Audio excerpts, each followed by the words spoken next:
ఈ ఎపిసోడ్లో తర్వాత లైన్ అయిన జై కపీజ తిహులోక ఉజాగర్ గురించి తెలుసుకుందాం.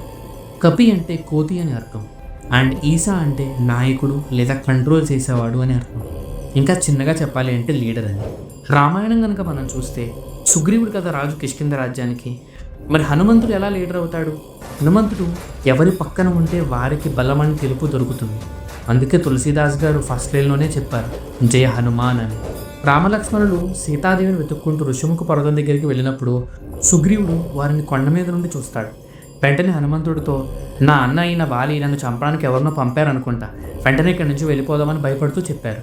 సుగ్రీవుడు అంతటి రాజే అలా భయపడినప్పుడు అతనికి, నీవు ఒక రాజువి, కోటి వానరుల భయాన్ని పోగొట్టి ధైర్యాన్ని నింపాల్సిన వాడివైన నువ్వే భయపడితే ఎలా అని చెప్పి, నేనే వెళ్ళి వారెవరో కనుక్కుని వస్తానని వెళ్తారు హనుమంతుడు.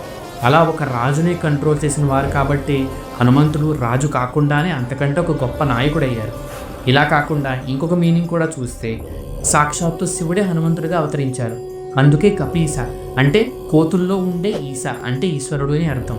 Next line తిహులోక ఉజాగర. తిహు అంటే సంస్కృతంలో 3 అని అర్థం. హనుమంతుడి కీర్తి 3 లోకాల్లో వ్యాపించి ఉన్నాడు. దేవతాలోకంలోని దేవతలందరి చేత అష్టసిద్ధులని నవనిధులను పొందాడు. అంతేకాక సాక్షాత్తు సూర్యుడి దగ్గర సకల విద్యలను నేర్చుకుని విద్యావంతుడయ్యాడు. పాతాళలోకంలోకి మహిరామను రామలక్ష్మణులు తీసుకుని వెళ్ళిపోతే అక్కడికి చేరిన హనుమంతుడు తన బుద్ధిని ఉపయోగించి ఆ ద్వారాలను ఛేదించి రాక్షసులతో పోరాడి వారిని చంపి రామలక్ష్మణులను కాపాడారు. భూలోకంలో శ్రీరాముడికి సహాయం చేసి తన పరాక్రమంతో ఎవరినైనా చాలా సులభంగా ఓడించగల సామర్థ్యం హనుమంతుడి సొంతం.